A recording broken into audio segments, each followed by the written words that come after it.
Welcome back. ಈ ಬೆಸ್ಕಾಂ ಅಧಿಕಾರಿಗಳಿಗೆ service rules ಅಷ್ಟೇ ಮಾತ್ರ ಅಪ್ಲೈ ಆಗುತ್ತಾ ಅಥವಾ ಅಪ್ಲೈ ಆಗೋದಿಲ್ವಾ? ಬೆಸ್ಕಾಂ ಎಂಡಿ ಶಿವಶಂಕರ್ ಅವರೇ ಈ ಸುದ್ದಿಯನ್ನ ಮಿಸ್ ಮಾಡದೆ ನೋಡಬೇಕು. ಬೆಸ್ಕಾಂ ಅಧಿಕಾರಿಗಳಿಗೆ ಸರ್ವಿಸ್ ರೂಲ್ಸ್ ಅಪ್ಲೈ ಆಗೋದಿಲ್ವಾ? ಬೆಸ್ಕಾಂ ಎಂಡಿ ಶಿವಶಂಕರ್ ಅವರೇ ಈ ಸುದ್ದಿಯನ್ನ ನೀವು ಎಲ್ಲಿ ಕೂತ್ಕೊಂಡ್ರೂ ಕೂಡ ನೋಡಲೇಬೇಕು. ನಿಮ್ಮ ಕಚೇರಿಯಲ್ಲೇ ಆ ಅಧಿಕಾರಿ ಹೇಗೆಲ್ಲ ದರ್ಬಾರ್ ಮಾಡ್ತಾ ಇದ್ದಾರೆ ಅನ್ನೋದು ನಿಮ್ಮ ಗಮನಕ್ಕೆ ಬಂದಿದೆಯಾ? ದಶಕಗಳಿಂದ ಆಯಕಟ್ಟಿನ ಜಾಗದಲ್ಲಿ ಬೇರು ಬಿಟ್ಟಿದ್ದಾರೆ, ಜಾಂಢ ಊರಿದ್ದಾರೆ AEE. ಹಾಗಾದ್ರೆ 1.5 ದಶಕದಿಂದ ಠಿಕಾಣಿ ಹೂಡಿರುವ ಆತ ಯಾರು ಗೊತ್ತಾ? ಫ್ರೀಡಂ ಟಿವಿಯಲ್ಲಿ ಬೆಸ್ಕಾಂ ಎಂಡಿ ಕಚೇರಿಯ ಅತಿ ದೊಡ್ಡ ಕರ್ಮ ಕಾಂಡವನ್ನ ಈ ಘಳಿಗೆ ನಾವು ಹೇಳ್ತೀವಿ. ಬೆಸ್ಕಾಂ ಅಧಿಕಾರಿಗಳಿಗೆ ಸರ್ವಿಸ್ ರೂಲ್ಸ್ ಅನ್ನೋದು ಅಪ್ಲೈ ಆಗೋದೇ ಇಲ್ವಾ? ಅವರೇನು ಬೃಹಸ್ಪತಿಗಳ? ಬೆಸ್ಕಾಂ ಎಂಡಿ ಶಿವಶಂಕರ್ ಅವರೇ ಈ ಸುದ್ದಿಯನ್ನು ಮಿಸ್ ಮಾಡದೆ ನೋಡಿ. ನಿಮ್ಮ ಮೂಗಿನ್ನೇರಕ್ಕೆ, ನಿಮ್ಮ ವ್ಯಾಪ್ತಿಗೆ ಬರುವಂತಹ ವ್ಯಾಪ್ತಿಯಲ್ಲಿ ಈ ತರಹದ್ದೊಂದು ತುಘಲಕ್ ದರ್ಬಾರ್ ಆಗ್ತಿರ್ಬೇಕಾದ್ರೆ ನೀವದನ್ನು ಗಮನಿಸ್ತಿಲ್ವಾ? ನಿಮಗೆ ಗಮನಿಸೋದಕ್ಕೆ ಆಸಕ್ತಿನೇ ಇಲ್ವಾ? ಹಾಗಾದ್ರೆ ಏನ್ ನಡೀತಾ ಇದೆ ನಿಮ್ಮ ಇಲಾಖೆಯಲ್ಲಿ? ನಿಮ್ಮ ಇಲಾಖೆಯಲ್ಲಿ ಏನ್ ನಡೀತಾ ಇದೆ ನಿಮ್ಮ ಗಮನಕ್ಕೆ ಬರ್ತಾ ಇಲ್ವಾ? ಸೊ ಬೆಸ್ಕಾಂ ಎಂಡಿ ಕಚೇರಿಯಲ್ಲಿ ನವನೀತ್ ಕೃಷ್ಣರದ್ದೇ ದರ್ಬಾರು ಪ್ರಭಾವವನ್ನು ಬಳಸಿ 15 ವರ್ಷದಿಂದ ಬೆಸ್ಕಾಂ ಎಂಡಿ ಕಚೇರಿಯಲ್ಲೇ ಠಿಕಾಣಿ ಹೂಡಿದ್ದಾರೆ. ಬೆಸ್ಕಾಂ ಎಂಡಿ ಕಚೇರಿಯಲ್ಲಿ ನವನೀತಾ ಕೃಷ್ಣರದ್ದೇ ದರ್ಬಾರ್. ಅವರು ಹೇಳ್ದಂಗ ಆಗಬೇಕು, ನಾಮಾಠೆ ಶಾಸನಂ ಪ್ರಭಾವ ಬಳಸಿಕೊಂಡು 15 ವರ್ಷದಿಂದ ಬೆಸ್ಕಾಂ ಎಂಡಿ ಕಚೇರಿಯಲ್ಲೇ ಠಿಕಾಣಿ. BES ಅಂದ್ರೆ ಬೆಸ್ಕಾಂ ಎಂಡಿ ಕಚೇರಿಯ ನವನೀತಿಗೆ ಯಾರು ಕೇಳೋರಿಲ್ವಾ? ಯಾರೇ ಎಂಡಿ ಆಗಿ ಬಂದರೂ ಕೂಡ ಪ್ರಭಾವ ಬಳಸಿ ಅಲ್ಲೇ ಠಿಕಾಣಿ ಹೂಡ್ತಾರೆ ನವನೀತ್. ಎಂಡಿ ಕಚೇರಿಯಲ್ಲಿ ಕುರ್ಚಿಗೆ ಫೆವಿಕಲ್ ಅಂಟಿಸಿಕೊಂಡು ಕೂತ ನವನೀತ್ ಕೃಷ್ಣ ಎದಳದೇ ಇಲ್ಲ. 2010ರಲ್ಲಿ KPTCL ನಿಂದ ಬೆಸ್ಕಾಂಗೆ AE ಆಗಿ ವರ್ಗ ಆಗಿದ್ದಂಥ ವ್ಯಕ್ತಿ, ಎಂಡಿಗೆ ತಾಂತ್ರಿಕ ಸಹಾಯಕರಾಗಿ ವರ್ಗಾವಣೆಯಾಗಿ ಬಂದಿದ್ದ ನವನೀತ್ ಕೃಷ್ಣ 2 ವರ್ಷದ ಹಿಂದೆ AE ಇಂದ AEE ಆಗಿ ಪ್ರಮೋಷನ್ ಪಡೆದಿರುವಂಥ ನವನೀತ್ ಕೃಷ್ಣ ಪ್ರಮೋಷನ್ ಪಡೆದು 2 ವರ್ಷವಾದರೂ ಕೂಡ ಹುದ್ದೆ ಬಿಟ್ಟು ಹೋಗದ ತಾಂತ್ರಿಕ ಸಹಾಯಕ ಆತ. ನಿಯಮದ ಪ್ರಕಾರ ಒಂದೇ ಜಾಗದಲ್ಲಿ 2-3 ವರ್ಷ ಸೇವೆ ಸಲ್ಲಿಕೆಗೆ ಅವಕಾಶ ಮಾತ್ರ ಇರೋದು. ಆದರೆ ಬೆಸ್ಕಾಂ ಎಂಡಿಗೆ ಕಚೇರಿಯಲ್ಲಿ ನವನೀತ್ ಕೃಷ್ಣ 15 ವರ್ಷದಿಂದ ಸೇವೆ.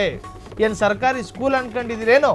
ನಿಯಮ ಉಲ್ಲಂಘಿಸಿ 15 ವರ್ಷದಿಂದ ಬೆಸ್ಕಾಂನಲ್ಲಿ ಬೇರು ಬಿಟ್ಟಿರುವ ನವನೀತ್ ಅಲ್ಲಿಂದ ಬಿಟ್ಟು ಹೋಗ್ತಾ ಇಲ್ಲ. ನವನೀತ್ ವರ್ಗಾವಣೆಗೆ ಕ್ರಮ ಕೈಗೊಳ್ಳದ ಬೆಸ್ಕಾಂ ಹಾಗೂ KPTCL. ನೋಡಿ, ಸರ್ಕಾರದ ಒಂದು ಸುತ್ತೋಲೆ ಇದೆ. ನವನೀತ್ ಕೃಷ್ಣಗೆ ಯಾರದ್ದಿದೆ ಕೃಪಾ ಕಟಾಕ್ಷ? 108 ಅನುಮಾನ. ಬೆಸ್ಕಾಂ ಎಂಡಿ ನೋಡಿ, ಬೆಸ್ಕಾಂ ಎಂಡಿ ಕಚೇರಿಯ ನವನೀತ್ಗೆ ಟ್ರಾನ್ಸ್ಫರ್ ನಿಯಮ ಅನ್ವಯ ಆಗಲ್ವಾ? ಸೊ ಪ್ರಭಾವ ಬಳಸಿಕೊಂಡು 15 ವರ್ಷಗಳಿಂದ ಅಲ್ಲೇ ಠಿಕಾಣಿ ಹೂಡಿದ್ದಾರೆ. ಬೆಸ್ಕಾಂ ಎಂಡಿ ಕಚೇರಿಯಲ್ಲಿ ನವನೀತ್ ಕೃಷ್ಣರದ್ದೇ ದರ್ಬಾರ್. ಹೇಳೋರಿಲ್ಲ, ಕೇಳೋರಿಲ್ಲ. ಪ್ರಭಾವ ಬಳಸಿ 15 ವರ್ಷದಿಂದ ಬೆಸ್ಕಾಂ ಎಂಡಿ ಕಚೇರಿಯಲ್ಲೇ ಠಿಕಾಣಿ. ಬೆಸ್ಕಾಂ ಎಂಡಿಯ ಕಚೇರಿಯ ನವನೀತಿಗೆ ಟ್ರಾನ್ಸ್ಫರ್ ನಿಯಮ ಅನ್ವಯ ಆಗೋದಿಲ್ವಾ ಅನ್ನೋ ಸಂಶಯ ಮೂಡಿದೆ. ಯಾರೇ ಎಂಡಿ ಆಗಿ ಬಂದರೂ ಕೂಡ ಪ್ರಭಾವ ಬಳಸ್ಕೊಂಡು ಅಲ್ಲೇ ಠಿಕಾಣಿ ಹೂಡ್ತಾರೆ ನವನೀತು. ಎಂಡಿ ಕಚೇರಿಯಲ್ಲಿ ಕುರ್ಚಿಗೆ ಫೆವಿಕಲ್ ಅಂಟಿಸಿಕೊಂಡು ಕೂತಂತಹ ನವನೀತ್ ಕೃಷ್ಣ 2010ರಲ್ಲಿ KPTCL ನಿಂದ ಬೆಸ್ಕಾಂಗೆ AE ಆಗಿ ವರ್ಗ ಆಗಿದ್ದಂಥ ನವನೀತ್, ಎಂಡಿಗೆ ತಾಂತ್ರಿಕ ಸಹಾಯಕರಾಗಿ ವರ್ಗಾವಣೆಯಾಗಿ ಬಂದಿದ್ದಂಥ ನವನೀತ್ ಕೃಷ್ಣ. ಸೊ 2 ವರ್ಷದ ಹಿಂದೆ AE ಇಂದ AEಗೆ ಪ್ರಮೋಷನ್ ಪಡೆದಿದ್ದಂಥ ನವನೀತ್ ಕೃಷ್ಣ. ಸೊ ಪ್ರಮೋಷನ್ ಪಡೆದು 2 ವರ್ಷವಾದರೂ ಕೂಡ ಹುದ್ದೆ ಬಿಟ್ಟು ಹೋಗದ ತಾಂತ್ರಿಕ ಸಹಾಯಕ. ಸರ್ಕಾರದ ಒಂದು ನಿಯಮ ಇದೆ, ಒಂದು ಉದ್ಯೋಗದಲ್ಲಿ ಅಥವಾ ಸರ್ಕಾರಿ ಉದ್ಯೋಗದಲ್ಲಿ 2-3 ವರ್ಷಕ್ಕಿಂತ ಹೆಚ್ಚಾಗಿ ಇರೋ ಹಾಗಿಲ್ಲ. ನಿರಂತರ 1 ದಶಕ ಮೀರಿದೆ, 10 ವರ್ಷಕ್ಕೂ ಹೆಚ್ಚಾಗಿದೆ. 15 ವರ್ಷ ಒಂದೇ ಜಾಗದಲ್ಲಿ ಠಿಕಾಣಿ ಹೂಡಿದ್ರೆ ಏನು ಪರಿಸ್ಥಿತಿ ಆಗಬಹುದು ನೋಡಿ. ಅದು ಯಾಕೆ ಆ ಥರದ ನಿಯಮಗಳಿರ್ತಾವೆ ಅಂತ ಕೇಳಿದ್ರೆ, ಆ ಪ್ರದೇಶವನ್ನು ಸಂಪೂರ್ಣವಾಗಿ ತನ್ನ ಹಿಡಿತಕ್ಕೆ ಅಧಿಕಾರಿ ತೆಗೆದುಕೊಂಡಿರ್ತಾನೆ. ಆತನಿಗೆ ಬೇಕಾಗಬಹುದಾದಂತಹ ಎಲ್ಲ ಸ್ಥಿತಿಗತಿಗಳನ್ನು ಆತನೇ ಕ್ರಿಯೇಟ್ ಮಾಡ್ಕೊಂಡಿರ್ತಾನೆ. ಆತನಿಗೆ ಒಂದಷ್ಟು ಆತನ ಪ್ರಭಾವಕ್ಕೆ ಲಂಚಗಳು ಬರೋ ಸಾಧ್ಯತೆಗಳಿದ್ದಾವೆ. ಆತನ ಹೈ ಇನ್ಫ್ಲೂಯೆನ್ಸ್ನಿಂದಾಗಿ, ಆತನ ಅತ್ಯಧಿಕ ಪ್ರಭಾವದಿಂದಾಗಿ ಆತ ಅಲ್ಲಿ ಭ್ರಷ್ಟಾಚಾರಿಯಾಗಿ ಪರಿವರ್ತನೆಯಾಗಬಹುದು. ಈ ಅನುಮಾನಗಳಿಂದಲೇ ಆ ತರಹದೊಂದು ನಿಯಮ ಇರೋದು. 2-3 ವರ್ಷ ಮಾತ್ರ ಇರಬೇಕು ಅಂತೇಳಿ.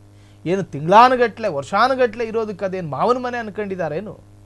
ಸೊ ಅವರ ವಿರುದ್ಧ ಕ್ರಮ ಯಾಕಿಲ್ಲ ಅನ್ನೋ ಅನುಮಾನ ಶುರುವಾಗಿದೆ. ಸೊ ಆದಷ್ಟು ಬೇಗ ಸಂಬಂಧಪಟ್ಟಂಥ ಇಲಾಖೆ, ಸಂಬಂಧಪಟ್ಟಂಥ ಅಧಿಕಾರಿಗಳು ಈ ಕುರಿತು ಗಮನ ಹರಿಸಿ ಆ ಅಧಿಕಾರಿಯ ವಿರುದ್ಧ ಕ್ರಮ ಆಗಬೇಕು ಅಥವಾ ಕಾನೂನಾತ್ಮಕವಾಗಿ ಯಾವುದಾದ್ರೂ ಕ್ರಮ ಆಗಬೇಕು ಅಂತ ಹೇಳಿ ಅಧಿಕಾರಿ ವಲಯಗಳಿಂದಲೇ ಆಕ್ರೋಶಗಳು ಶುರುವಾಗಿದೆ.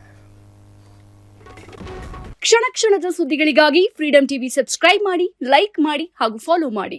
ಹೊಸ ಸುದ್ದಿಗಳ ನೋಟಿಫಿಕೇಶನ್ಗಾಗಿ ಬೆಲ್ ಐಕಾನ್ ಮೇಲೆ ಕ್ಲಿಕ್ ಮಾಡಿ.